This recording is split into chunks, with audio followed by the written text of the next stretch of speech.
All right, hello everybody. Welcome back to our channel, Tummy Tuck Rehab.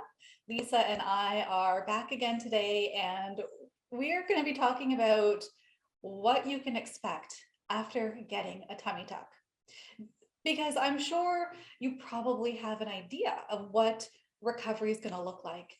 But you know what? What we have discovered is that what you think your recovery and your outcome and your pain and just everything that kind of goes along with recovery, what you think is going to happen, often it doesn't happen. And maybe it changes into something else. And actually, this is the reason why we're here, is we want to make sure that you are kind of aware of everything that could possibly show up in your recovery so that you are not kind of shocked and surprised if it does.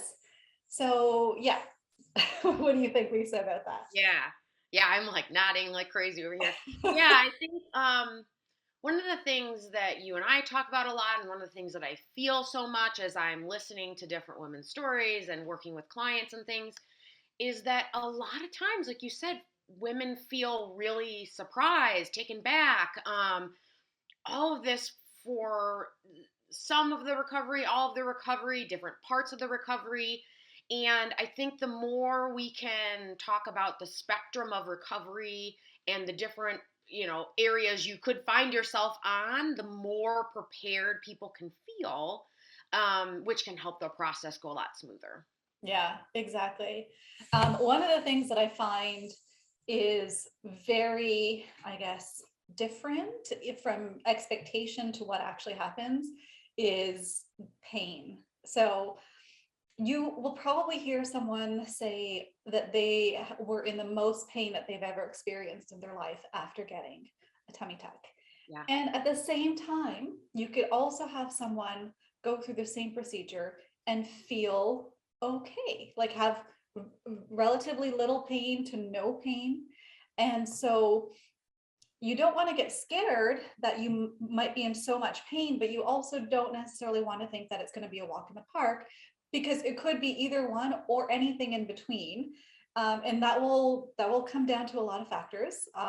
It can come down to the kind of pain medications that were either used in the operation itself, if they injected the muscles with some longer lasting pain meds, and also the pain management protocols before the surgery and after the surgery. So it just different, and it's just different for everybody, and it then depends on how your body's responding to the pain meds as well. So, and Lots of I feel factors. like, Lisa, you probably, I can't remember exactly, but in terms of pain, like what did you have after your surgery? Yeah, so after my surgery, I took, kind of like the hardcore pain medics, the opioids, for Right. about 5 days. I was really glad once I got off of those because those are just rough. And it wasn't, it was, it's really odd because I don't know if I had a ton, like I had pain, definitely. But for me, it was harder for the longer haul overall versus the very early stages. Like they were not fun. It was rough. I was kind of prepared for that. But for me, it was a lot of those nerve pains that stuck around for just months and months and months and months that was really hard for me because it's very concerning when you get those types of pains, but yet the surgeons will say that's very normal. Burning, stabbing, that can happen for a long time, a year and a half, like when you are doing things. And so that's very hard because it's hard to like lean into that once you start moving more later and know and feel safe because it's a Yeah. very odd thing. So I had that a lot. I would say my first week or two of recovery, was not easy, and I did have some pain. Um, but I think for me, the harder part was the just the months after that and the random pains that would come for so long. Yes, yeah, and just not knowing, is what I'm feeling normal? Yeah, Does this mean that it's a warning sign? Is yeah, something kind of becoming undone inside of me, or is it just a normal pain to be expected after surgery? That's a hard one to discern or decipher when someone's feeling some kind of random pain, whether it's belly button tingling or kind of a burning, prickling feeling near the incision, or just aches and cramps and in general, or in specific parts of the abdomen. Yeah. So yeah, it's really hard to say, well, this is something that you should be concerned about, and this isn't something, this is just part of recovery. But I would just, yeah, in terms of pain, it it can show up. You may have a lot of it at the beginning, and then it kind of becomes better over the next over the next weeks to months to year after recovery. Or you might be fine initially and have a tolerable level of pain, and maybe pain shows up later, and Hmm. it changes its presentation, and it kind of goes from that, you know, general achiness to specific areas of discomfort, and only when you do certain things. So yeah, it's very different. So what can you It's expect for pain? yeah, You know, all of the above, all of the above. yeah. Yeah, it's definitely different. Some people never take the opioids, I mean, it's always great to try to avoid those, right? But also, like, I think they were really beneficial for me in that short period of time. I woke up in a lot of pain from surgery. Um, yeah, but it is a vast spectrum. You hear some women say, this was way easier than my C-section, Right. and for me, my C-sections were way easier. So Right. it's hard to find the answer of how it's going to go for you. Yeah. But you just kind of have to be aware of all the possible scenarios. Exactly. And then on that spectrum is like your energy after the surgery. So it kind of goes hand in hand with pain to some degree, but for sure, you might expect after getting the tummy tuck that you're kind of wiped out after doing the most sort of gentle, easy tasks in the day. And you may not even expect that just putting a few dishes away in the like over in the counter is just, you know, enough to make you need to sit down and be done for the rest of the day. Or you can definitely be in a scenario where you feel okay and you are motivated to do more, and and you can do more, and you don't get that tired. Yeah, So it's that's another one. I think that that's what's really hard, um for us doers, right? Like, it is really hard to feel that down and out for so long. Okay, first week we're all resting, right? We're all laying down. But then after that, if you have drains and the drains come out, then you feel a little bit better, but you maybe you think you'd feel better than you do, and then you, like you said, you do the dishes and you're wiped out and you're like, oh my gosh, right? It's hard to accept that. I think, again, not knowing how the energy piece is going to go, because there's going to be a vast spectrum of how people feel, um, and being prepared with lots of help, for many weeks, especially if you have children, because if you push it, it'll just delay that recovery. Like, your body really does need the rest. You still need to get around, obviously, for blood flow, and not literally lay on the couch all day, get up and walk every so often. But sleeping and resting is so important, in Yeah, the first yeah. month, really. And I know you don't really want to hear that. Everyone talks about the first week or two, but really, even that first month, you go for a walk and you're wiped out for the rest of the day, even at week 3, possibly week 4. I know that was like that for me. I wasn't standing up completely straight all day until week 5. Yeah.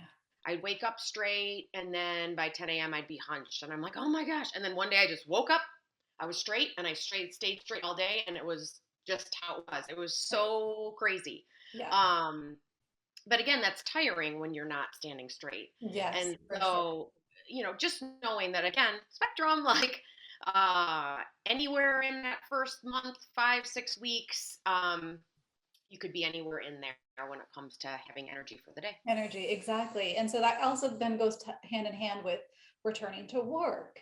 And, you know, some people feel ready to go back to work if it especially is a sort of a sedentary desk job. Yep. They go back to that after a couple of weeks. One of the people that I was seeing, she went back after 1 week to a desk job. She couldn't do the whole, well, she said she was fine to do more hours, but she started off part-time and then gradually built up some hours little by little by little. over the course of a couple of weeks until she was at, more of a full-time hours. So that's one scenario, but then there's also the scenario of underestimating um, how you're going to feel. And so you may go into the surgery thinking, okay, I'm only going to need a week, and I'm going to tell my work it's going to be I'll be back even just for a couple of hours, 1 week later. And you'll go in thinking that, but after the surgery it could be a completely different story. And Yes. you go through the first few days, and they may be a little bit rough, and you're just not feeling like you're kind of recovering as fast as you thought. So a lot of times people will say to me that they are really grateful for my kind of persistent advice of take more time than you need. If you Yeah. think you need a week, double it, make sure it's 2 weeks. If you don't think you need any help for past 3 days, make sure you have help for 7 days. Like, Yeah. always overestimate the help that you're going to need, the energy that you underestimate the energy you're going to have, Yep. just so you can plan for well, what if it doesn't go that way? Yeah, and it's hard because there's a lot of everyone's kind of inundated with these messages of kind of these kind of firm messages on you can go back to work this many weeks, and you hear different things Yes. from different surgeons if you're like listening to educational videos and stuff like that. But really, it's going to just depend on how it goes for you, and there really isn't a certain formula. And I think sometimes women get frustrated, like, "Wow, what's wrong with me?" I'm like, you know, I'm taking so long. Is there something wrong with the surgery? Is there something wrong with me? And then we get upset, and then that doesn't help for healing. So Yes. it can be kind of a slippery slope. So just taking into account, like you said, it might take double or triple what you think, and being prepared for that can help a lot. And then if it doesn't, great. But if it does, you're prepared, and it doesn't throw everything out of whack. Like it's like your whole world. You don't have the help, you're upset, you're surprised, and you don't feel good. Yeah. So Yeah. And then you're scrambling to make those arrangements knowing that yeah. you still need more time. So Yeah, yeah. and then that's more stress, which is not gonna help healing. And Exactly. Exactly. All of that. Yeah. And then there's also like movement and what you think you're going to be able to do in terms of exercise. So going back to general, I guess, guidelines from surgeons that you may hear, they will definitely try to set you up with some kind of idea of when you can go back to exercising. But just keep in mind that this information is different from surgeon to surgeon. And so you may be falling under a guideline that is maybe a bit too fast for where you're at and how you're recovering. So you may have been told, okay, you can definitely start light cardio at 3 weeks. Or and so maybe that's the case, and you're now 3 weeks in and you just do not think you can at all start any kind of exercise. You feel like you need to wait longer. Or you might have the opposite, where you have been given the guidance of, okay, no cardio or exercise for 6 weeks. And at the 3 week mark, you're like, I'm totally ready though. I want to. Why do I have to wait? So again, it's like there's no recipe here. It really comes down to how you are doing. You yeah. as a person in your healing, in your recovery, how are you doing? And for sure, you want to follow the surgeon's guidelines and recommendations. But if you think you're falling short of what they are recommending, remember though, these are just general recommendations. Yes. And it's actually very normal to not actually fall into what they may think you would be ready for, because they're kind of predicting as well. They're predicting that your recovery is going to go a certain way, and then you're going to be able to kind of follow these, I guess, steps of action towards exercise. Yeah. And but it doesn't go like that for everybody. And Yeah. actually everybody is kind of a little bit earlier, a little bit later. Like there's no actual real recipe. So it can be really difficult to even answer questions like that. If they're asked, when can I return to exercise? It can be quite difficult even for them to give you a straight answer, but they do their best, Yes. you know. And they'll give you the answer of when it's safe to do core, right? Yeah, And so they're just telling you when it's safe from a scar tissue, however they repaired you, that kind of stance.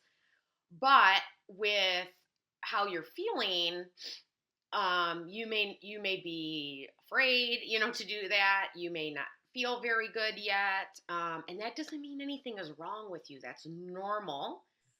We don't want you to feel like you're abnormal or something's wrong just because you might not be ready at that mark that was given to you, that it was, safe to do. So I think that's a big exactly. one. Yeah. And a lot of times with that too, it's just you need some support because it can be scary. And with, like, we were talking about the nerve pains before, and then we have the swelling, right? Which the swelling is going to happen. Everybody's different on that another spectrum. Like, some people swell a ton for a long time, some people hardly swell.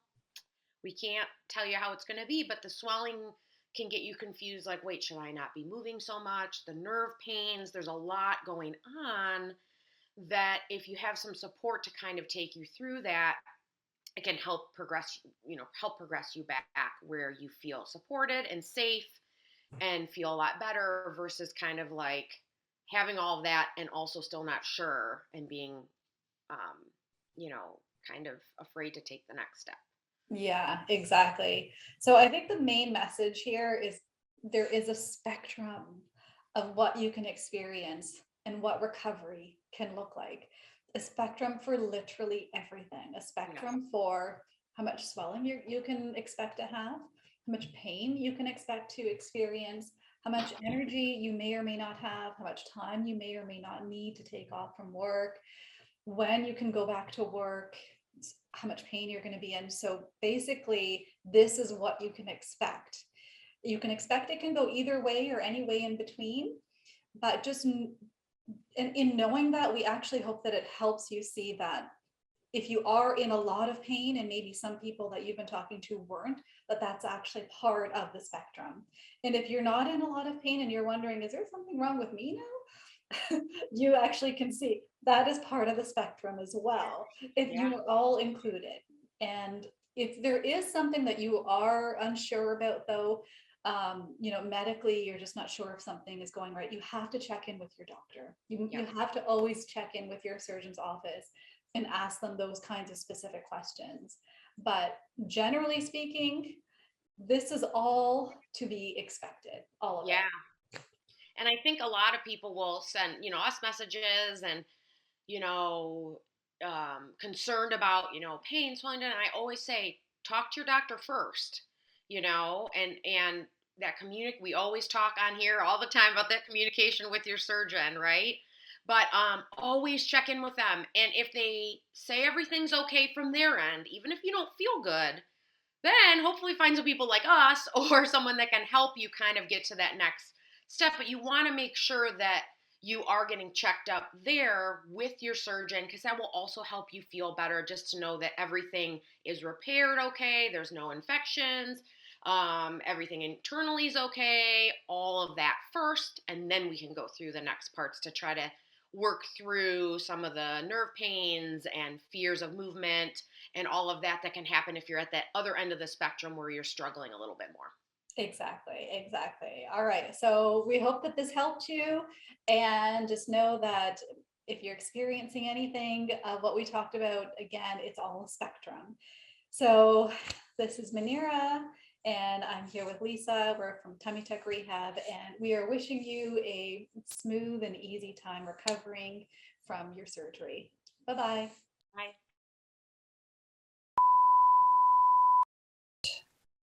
I have to cut my hair soon. It's getting too long. All right. No. It's the, It's so awkward. it's the worst. I Oh hate it. my God. Let's do it again.